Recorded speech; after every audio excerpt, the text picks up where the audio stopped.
Hello, I'm Graham Steele, CEO and founder of Cryptosense, and in today's session of our crypto and crypto risk training, we're going to cover hash functions and a little bit on digital signature. So let's get right into it. So we're going to talk about hash functions, the security of particular functions that are well known and which ones we should be using.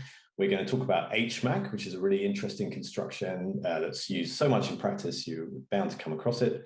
We'll talk a little bit about asymmetric signature modes, so how we do digital signature, what's the way that we operate on data to make that happen. And as always, the real specific thing we're trying to do in this training course is always bring out risks, so bring out ways that crypto can go wrong. And in this case, we're going to look at some attacks during the session on weak hash functions and attacks on weak signature modes. So what is a cryptographic hash function? So let's just give it an informal definition. So a cryptographic hash function takes an arbitrarily long message and turns it into a fixed-sized digest. So what's interesting about that?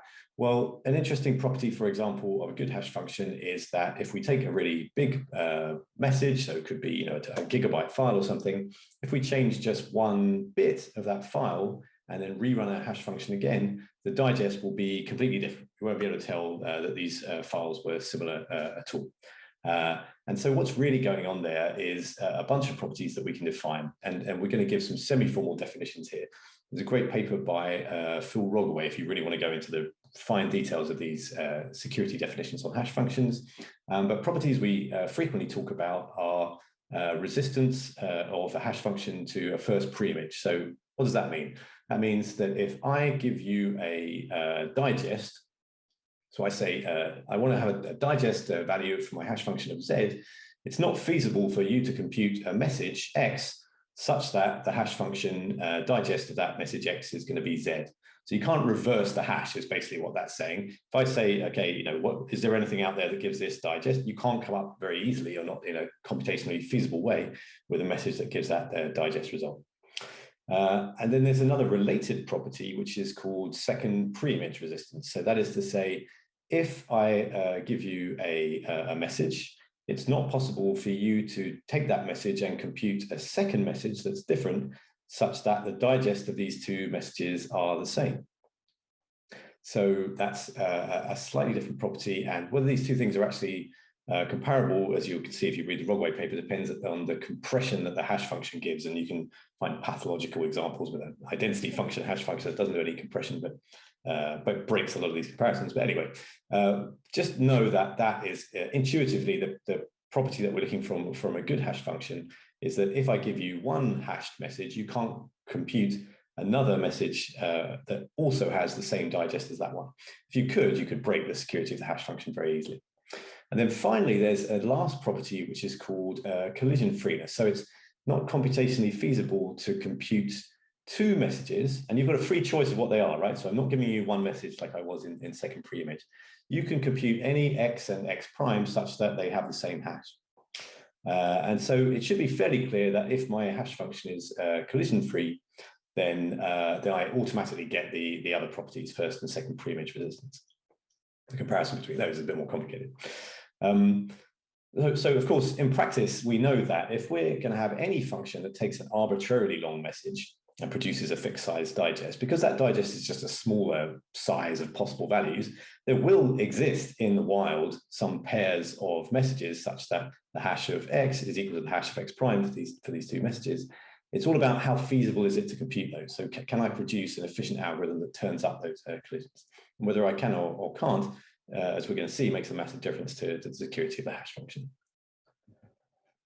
So just like last time, we can just put a little bit of sample code up there just to make this all a little bit more concrete. And as usual, we're going to use Java. So we can grab the security providers that we've got, ask them what hash functions they have. So in hash functions in Java are called message digests. And then for all these message digests, I can compute the digest of a little string. So I'm computing the digest of chow here. And then I'm going to print those out. And so if I run that little bit of code on standard bit of Java 8, then I get the following. So on the left, we've got the function, and on the right, we've got what the digest is. So the actual values, of course, don't matter. But the interesting thing to note here is that the values are getting longer. And these hash functions towards the bottom of this list are more modern, and they have larger output size. And that's important for its security. One of the important things for the security of the hash function, as we're going to see very shortly. So which hash function should we use? So just like last time, we can refer to the latest eCrypt report. The most recent one is from 2018. And that shows us that these old legacy hash functions, so MD2 and MD5, for example, are now considered so insecure that they shouldn't be being used even in legacy applications. The boundary comes with the SHA-1 hash function. So there, the NIST reports say that we can't use that even in legacy for digital signature applications. But it can be used for some other applications, but it's definitely not okay to use in future. And the only things which are still approved are the SHA-2 family, 256, 384, 512 describe the output side. And of course, we now have SHA-3 since then, so we have a new hash function SHA-3, which is also okay to use under NIST. So these hash functions can seem fantastic. And one of the first things that people often think when they see hash functions for the first time is to say, well, here's an idea. I could make myself a signature scheme, so a way of signing a document, making it clear that only I could have signed it, more or less for free. All I need to do is decide on a secret key that I'm going to give just to the people who will verify the messages, and I'll keep a copy myself. And I'll get my message, so my message is M, and I'll just make a hash of the key concatenated to my message M. So just the key followed by M, right? I'll just hash the whole thing. And then when someone wants to verify it, I'll give them the message M, and they've got a copy of my secret key, and they can reconstruct that hash function, and they can say, well, not only do I know that this is definitely the hash of that message, I know that only that guy could have signed it, because he's the only other person with the key, and so that's my signature scheme. Essentially, I've got a nice way of being sure that only the people with the keys can sign the messages. But unfortunately, if we do that naively with hash functions, at least hash functions prior to SHA-3, they are extendable. So that means that anyone who sees a signature for a message and knows that it's a signature with the key at the beginning can just add other stuff onto it and make it into a signature for that same message followed by other stuff. And so I put a couple of sort of light-hearted examples here. If we hash the key along with the message I agree, somebody else can take that same hash and turn it into a equally valid hash of the message I agree, but only if you strike out clause 3, and so on. So generally speaking, that makes the signature mechanism totally useless in practice. So this is a common mistake, though, that you'll see if you audit a lot of cryptography. It's quite easy mistake for beginners to make. So in order to get around that problem so that we can construct a secure signature or symmetric signature function, so a message authentication code out of a hash function and a key, we have HMAC. So HMAC is essentially a way to get around that previous problem. So it starts by defining a couple of fixed strings, IPAD and OPAD, and these have to be the right length for the keys, so the key length for B bytes. And then to compute an HMAC over some data, so the message here is text, we do 2 hashes. We XOR the key once with OPAD and once with IPAD, and we append the IPAD XOR onto the text, do a hash of that, and then we XOR OPAD against the key and prepend that and do the hash for the result. So any hash function can be used for this so long as it has a proper pseudo-random function property, and it will produce a secure MAC scheme. And so this is nice because you get around this length extension problem. You can't extend the length if you haven't got the key. And notice that you don't need collision resistance for this. So we're going to come back to why that is, why that's important in just a second. So you can do HMAC in Java, of course. So we can do this, take this MAC class and ask for example, HMAC MD5. We can find a bunch of supported HMACs in standard Java providers. We can just go ahead and generate ourselves a MAC key and go ahead and make ourselves an HMAC. So this is a pretty standard construction that you'll see around the world. So then about digital signatures. So the digital signature class in Java always asked us to combine a hash with a signature algorithm. So why is that? Well, the kind of operations that do digital signature, these asymmetric operations, are very slow typically. So if I want to apply the signing function of RSA to a message, I don't want to apply RSA to the whole message block by block. That would just be interminably slow and quite difficult to arrange.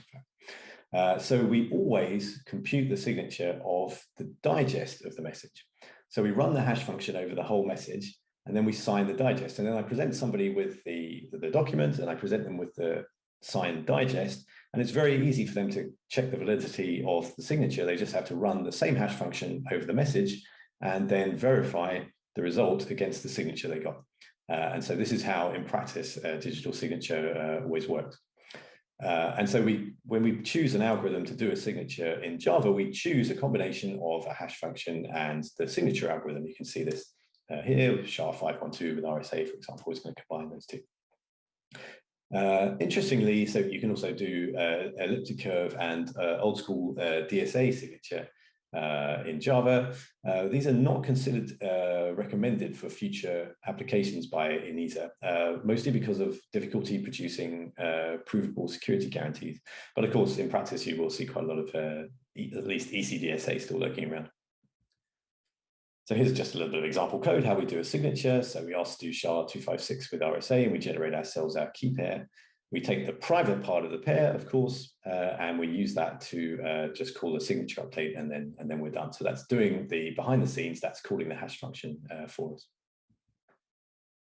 And then for verification, so we need the public part of the key, and we just call a verify on the whole thing. And again, in the background, that hashing is going on, and it's the digest that's actually being checked by an RSA operation. So we only have to do one RSA operation to do the verification. Okay, so in terms of security of hash functions, we need to consider some fundamental limitations. One of them is what's called the birthday paradox. So if we think about how many people would we have to get into a room in order for there to be a 50-50 chance that there were two people with the same birthday. And so if you ask this to people, they never heard the problem, they might naively think, okay, well, if 365 days in a year, probably I had to get about 182 people into the room before there's a 50-50 chance that two of them have the same birthday.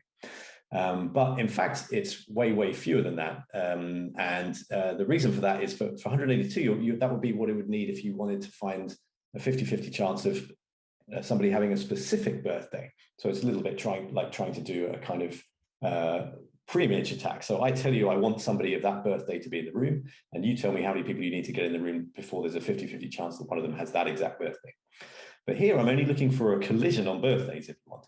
So it doesn't matter what the day is, it's just any two people in the room have got the same birthday. And in fact, if you do the proper probability and work out the series and all that good stuff, you can show that pretty easily that it's only 23 people that are necessary to pull into a room before there's a 50-50 chance that two of them have, at least two of them have the same birthday.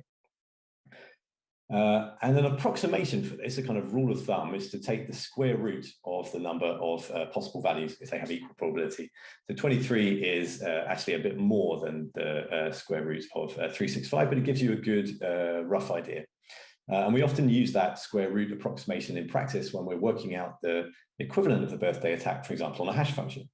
So how does this apply to a hash function? So let's suppose that I want to find a collision in a hash function. So that a collision is any two messages that have the same digest. So it can be any two messages. It doesn't have to be a specific message colliding with another message. So it's a little bit like the idea of the birthday. It could be any birthday, it doesn't have to be a specific date. So that if I apply this rule of thumb, then I can say the probability is going to be 50-50 that after square root of n attempts, for the number of possible messages that I'm searching from, I can find a collision. So for example, if my possible digests are 2 to the power of 128, so I've got 128-bit hash output, then 2 to the 64 attempts should give me a 50-50 probability that I've found a collision.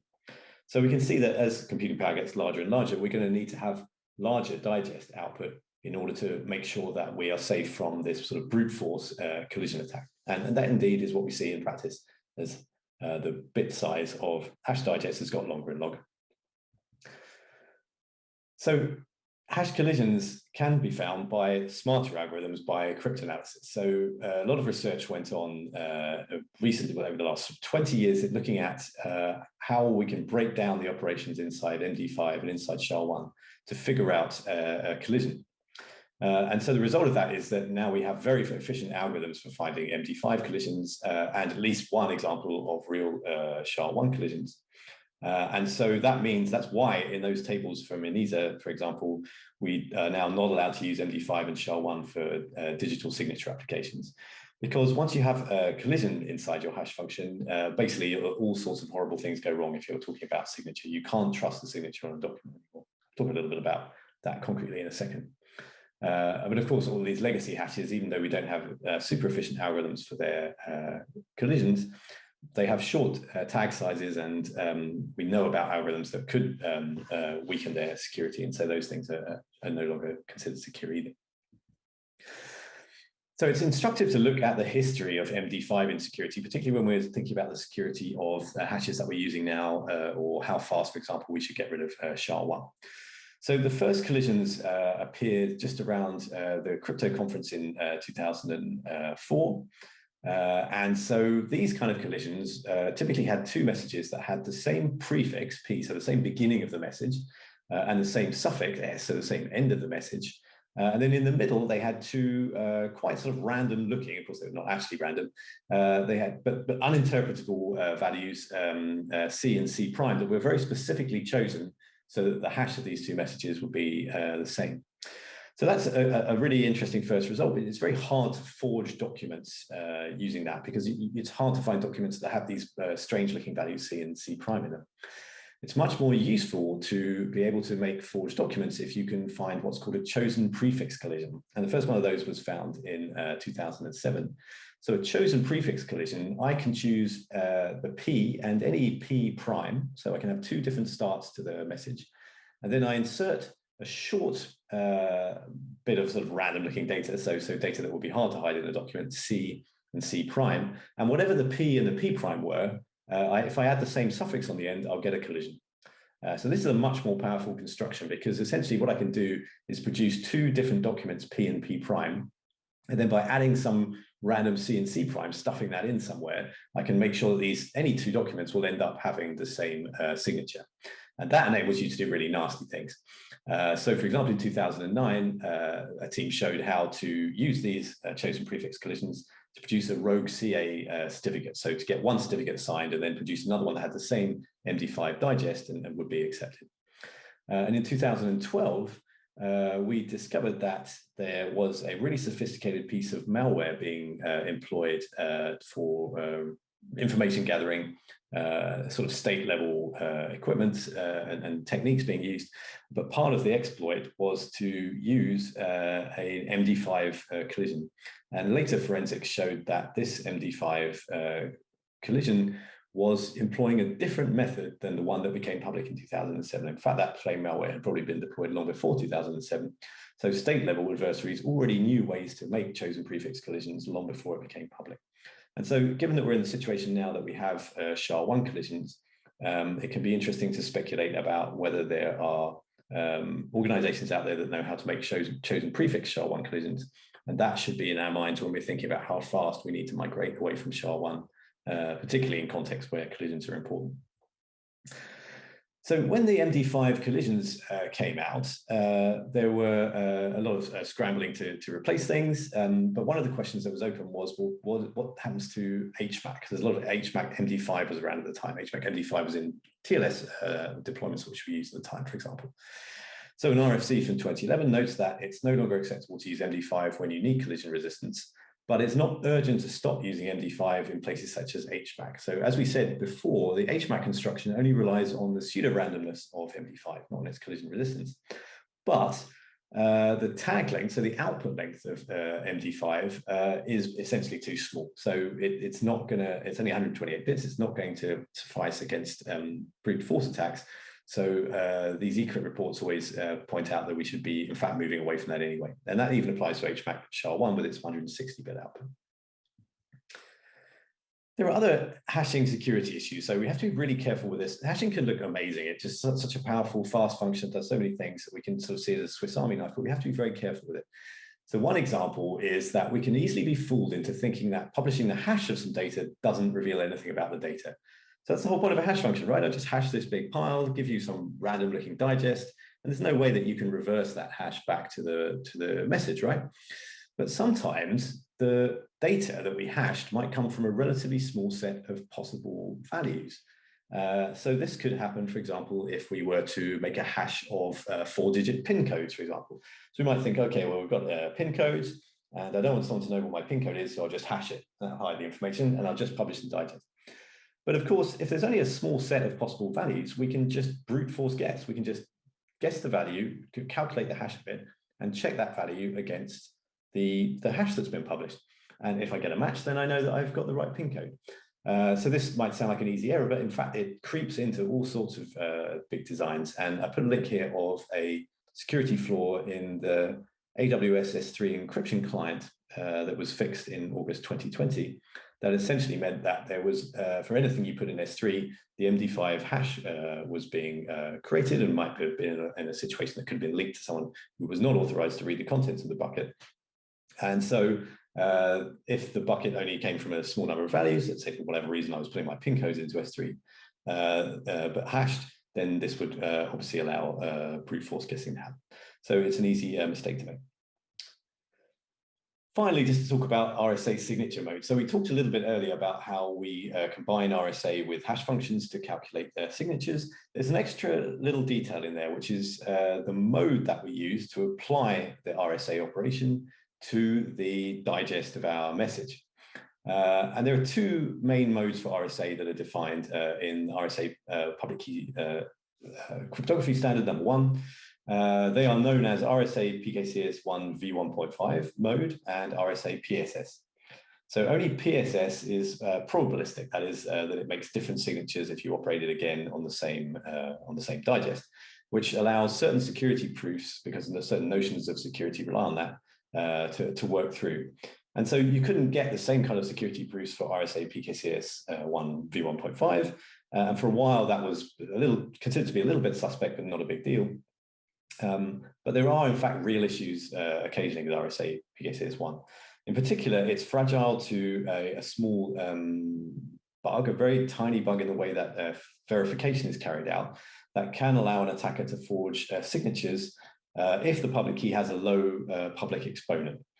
For example, if it has public exponent 3. So 3 is actually a reasonable value prior to this sort of attacks for a public key exponent, because it means that your operations will be very efficient, at least your public key operations. And so a lot of people did used to use that exponent. And so at the Crypto Rump session in 2006, that man again, Daniel Bleichenbacher, showed how you could exploit this kind of bug to create a forged signature. And in fact, different varieties of that bug come up all the time. So at the time, the bug was found very quickly to apply to a whole bunch of real cryptographic libraries, but it keeps popping up again and again. And it's actually non-trivial to write an implementation of signature verification that is absolutely sure to avoid any variety of that kind of bug. So the best thing to do is to not use PKCS1 1.5 mode.